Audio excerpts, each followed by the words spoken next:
Hello friends, कैसे हैं आप सब। आज हम करेंगे आपकी कक्षा 8 हिंदी की पाठ्य पुस्तक वसंत भाग 3 का फर्स्ट चैप्टर ध्वनि। बच्चों, आपको सबको पता ही होगा कि आपका जो एग्जाम पैटर्न है वो चेंज हो चुका है। तो आप सबको जो आंसर्स करने हैं वो बहुत बड़े बड़े लर्न नहीं करने, एमसीक्यू बेस्ड आपका एग्जाम होगा। इसलिए जो भी बच्चा फुल चैप्टर को अच्छे से रीड करेगा वही इनके आंसर्स दे पाएगा, क्योंकि जो आपके पास लिमिटेड टाइम आएगा उसमें आप आंसर्स को फाइंड नहीं कर पाओगे, यदि आपके पास भले ही आपके पास बुक ही क्यों ना हो।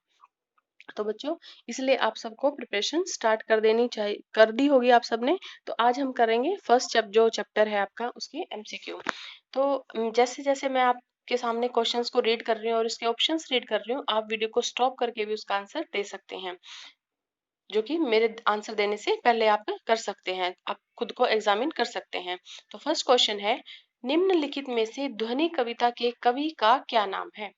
रामधारी सिंह दिनकर, महादेवी वर्मा, सूर्यकांत त्रिपाठी निराला या जयशंकर प्रसाद। तो बच्चों, आपको तो पता ही है, इनके जो ध्वनि कविता है उनके कवि का नाम है सूर्यकांत त्रिपाठी निराला जी। क्योंकि उनके जीवन में बहुत सारी दुख और तकलीफें आई थी, लेकिन उसके बाद भी उन्होंने जो है अपने जीवन में उत्साह का संचार जब उनके जीवन में हो जाता तो वो औरों को, अपने जो युवा पीढ़ी है उनको भी मार्गदर्शन देते हैं, उनका भी मार्गदर्शन करते हैं। इसलिए इसके जो कवि हैं वो हैं सूर्यकांत त्रिपाठी निराला जी।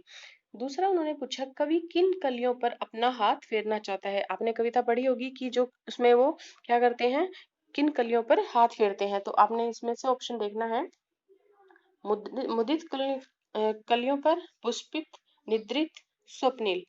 तो यहाँ पर क्या होगा, इसका जो आंसर है आपने सोच लिया होगा, तो वो निद्रित कलियां, निद्रित अर्थात की सोई हुई जो कलियां हैं उन पर वो हाथ फेरना चाहते हैं। पुष्प पुष्प से कवि क्या खींच लेना चाहता है? पराग खींच लेना चाहता है, खुशबू, रंग या तंद्रालस लालसा।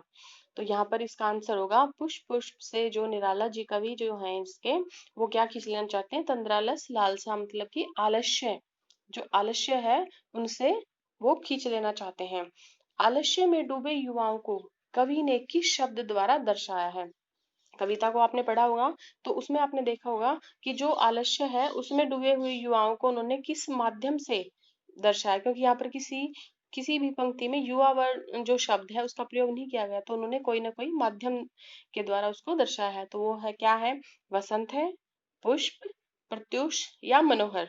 तो यहाँ इसका आंसर क्या होगा, आपने सोच लिया होगा। इसका आंसर है यहाँ पर पुष्प, क्योंकि वो कहते हैं जब पुष्प पुष्प से तंद्रालस लालसा खींच लूंगा। पुष्प पुष्प अर्थात जो युवा है, फूलों की वो यहाँ बात कर रहे हैं, फूलों के माध्यम से वो युवाओं को बताना चाहते हैं। इस कविता के माध्यम से कवि किसके पास संदेश पहुंचाना चाहता है कि अभी उसका अंत नहीं होगा? तो यहाँ पर वो किसे बताना चाहते हैं? अपने मित्रों को, युवाओं को, अपनी प्रेमिका को या अपने आलोचकों को? तो यहाँ बच्चों इसका आंसर होगा अपने आलोचकों को। नेक्स्ट क्वेश्चन है, प्रत्यूष। प्रत्यूष शब्द का पर्यायवाची शब्द है पुष्प, अमृत, आदि, प्रातःकाल। तो प्रत्यूष शब्द का जो पर्यायवाची शब्द है वो यहाँ पर क्या होगा? सॉरी, मैंने यहाँ पर किसी भी उसका जो है टिक नहीं किया, तो यहाँ पर है इसका प्रातःकाल। तो नेक्स्ट होगा बच्चे आपके पास लिए, इस कविता में किस भाषा का प्रयोग किया गया है? तो यहाँ पर किस भाषा का प्रयोग किया गया? आपने कविता को पढ़ा है, आपको किस तरह से वो लगी, क्या उसमें संस्कृत है या क्या है? तो आप देखेंगे संस्कृत, अवधी, खड़ी बोली या ब्रिज भाषा। तो बच्चों यहाँ पर जो भाषा का प्रयोग किया गया है वो है खड़ी बोली। नेक्स्ट क्वेश्चन है, निम्नलिखित में से किस पंक्ति में पुनरुक्ति प्रकाश अलंकार का प्रयोग किया गया है? फर्स्ट ऑप्शन है, डालियां कलियां कोमल गात, अभी अभी ही तो आया है, अमृत सहर्ष सींच दूंगा मैं, द्वार दिखा दूंगा फिर उनको। तो यहाँ पर पुनरुक्ति प्रकाश अलंकार, आपको पता होगा पुनरुक्ति, पुनरुक्ति होता है जहां पर पुनः उक्ति, दोबारा से उसी जो वही जो उक्ति कही गई है, शब्द कहा गया है, उसकी दोबारा से उसको रिपीट करना, उसकी उक्ति को दोहराना। तो यहाँ पर ऐसा जो है एक ही में ऑप्शन है उसमें हुआ है, वो है अभी अभी ही तो आया है, अर्थात अभी अभी शब्द दो बार प्रयोग हुआ है, तो यहाँ पर होगा पुनरुक्ति प्रकाश अलंकार।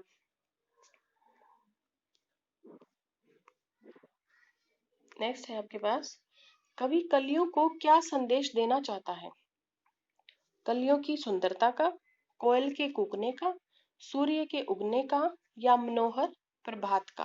तो यहाँ पर जो कवि है वो क्या संदेश देना चाहता है कि यहाँ पर वो बताना चाहता है मनोहर प्रभात, अर्थात कि जो मनोरम था, मनोरम का मनोहर, जो प्रभात और जो प्रत्यूष है, प्रातः काल है, मनोहर अर्थात कि उस सवेरे का वो यहाँ पर संदेश देना चाहता है।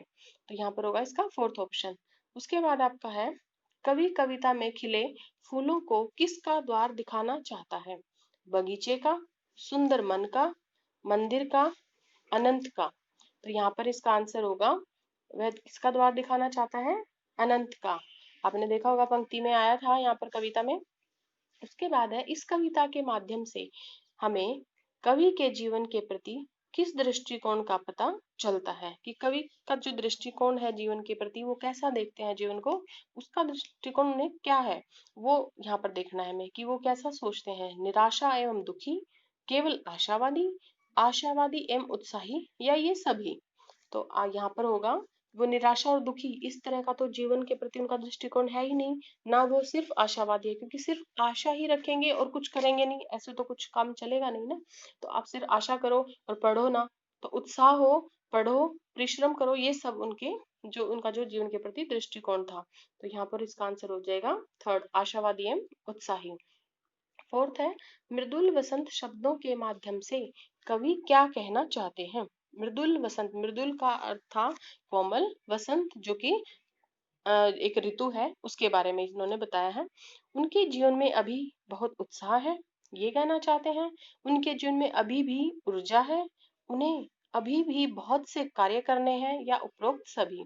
तो बच्चों यहाँ पर मृदुल वसंत शब्द जो है उसके माध्यम से कवि कहना चाहता है, इन सब के लिए जो ऑप्शन है वो है सभी, क्योंकि उनके जीवन में अभी बहुत उत्साह है। मृदुल कोमल, जो कोमल वसंत आया है, कोमल वसंत जब, क्योंकि कोमल वसंत के द्वारा क्यों समझाना चाहता है, क्योंकि जो वसंत है अभी कोमल है, अर्थात वो अभी और फले फूलेगा। तो अभी उनके जीवन में बहुत उत्साह, अभी बहुत सारे और कार्य भी करने हैं, बहुत ऊर्जा है और बहुत सारे कार्य करने। तो यहाँ ऑप्शन हो जाएगा इनका जो फोर्थ, उपरोक्त सभी।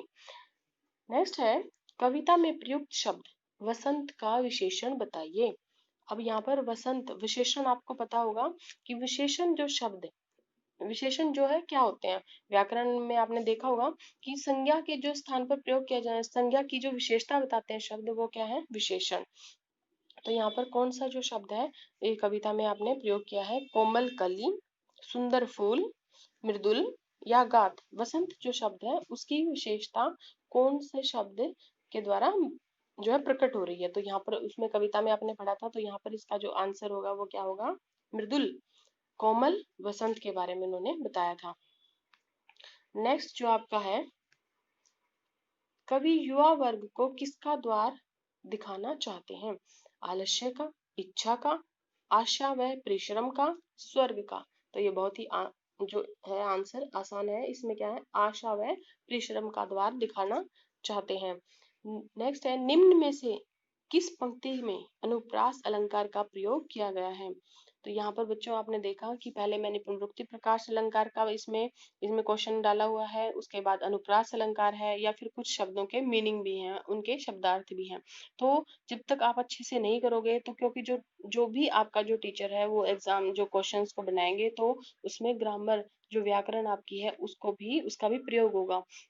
तो इसलिए आप हर एक चीज को ध्यान से करिए। कविताओं में तो ज्यादातर इसका प्रयोग होता है। अनुप्रास अलंकार आपको पता होगा, अनु अर्थात पीछे, प्रास उसका अनुसरण करना, अर्थात जब किसी भी वर्ण की बार बार आवृत्ति होती है तो वहां पर अनुप्रास अलंकार होता है। तो इसमें यहाँ देखिए आप, जगह एक प्रत्युष मनोहर है मेरे वे जहां अनंत, डालियां कलियां कोमल गात, फेरूंगा निद्रित कलियों पर। तो मैंने इसका आंसर तो आपको पहले ही बता दिया कि अनुप्रास अलंकार कैसे होता है, वैसे आपको पता होगा। तो इसका आंसर यहाँ पर हो जाएगा डालियां कलियां कोमल गात। तो नेक्स्ट है इसमें, इस कविता का उद्देश्य बताइए। उद्देश्य, आलस्य को दूर कर निर्भर बनाना, युवा पीढ़ी को जगाना, अपने विषय में बताना, युवाओं को समय का महत्व समझाना व भविष्य निर्माण के काम में लगाना। तो बच्चों यहाँ पर देखिए आप, कंफ्यूज हो सकते हैं, क्योंकि इनमें से कुछ ज्यादातर में आप सोचेंगे ये भी हो सकता है, ये भी हो सकता है, लेकिन हम जब ऑप्शन ज्यादातर सही हो तो हमें उस ऑप्शन की तरफ जाना है जो जिसमें कि सभी का समावेश हो, सभी आते हों। जैसे इसमें देखेंगे आप, आलस्य को दूर कर निर्भर बनाना, ये भी उनका था। युवा पीढ़ी को जगाना भी उनका उद्देश्य था। अपने विषय में बताना, ऐसा तो नहीं था कि वो अपने विषय में बता रहे हैं। युवाओं को समय का महत्व समझाना व भविष्य निर्माण के काम में लगाना।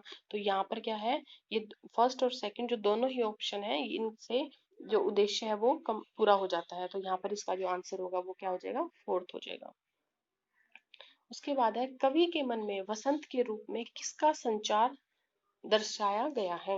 वसंत के रूप में संचार क्या वो बताना चाहते हैं कि वसंत जो ऋतु आई है, तो अर्थात वो उसके द्वारा क्या दर्शा रहे हैं कि किसका संचार हुआ उनके जीवन में वसंत के रूप में।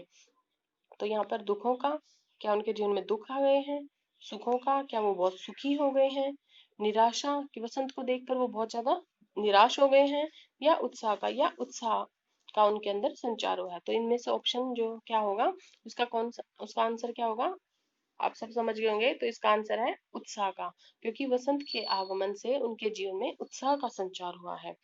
नेक्स्ट जो क्वेश्चन है, इस कविता में कवि ने अपने विचारों को प्रस्तुत करने के लिए किसे माध्यम बनाया है। कि वो किसके द्वारा अपने विचारों को बता रहे हैं।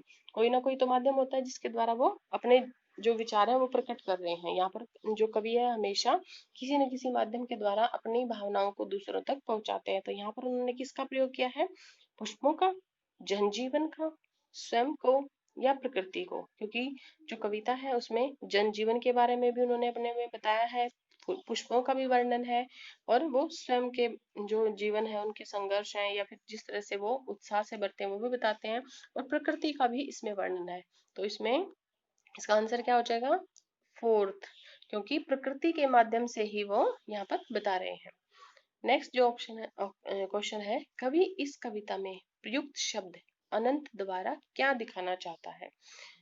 कि वो क्या बताना चाहते हैं, जो अनंत है वो क्या है, भगवान की प्राप्ति का द्वार है, खुशियों का द्वार है, घर का द्वार है, या कभी न अंत होने वाले उत्साह का द्वार है।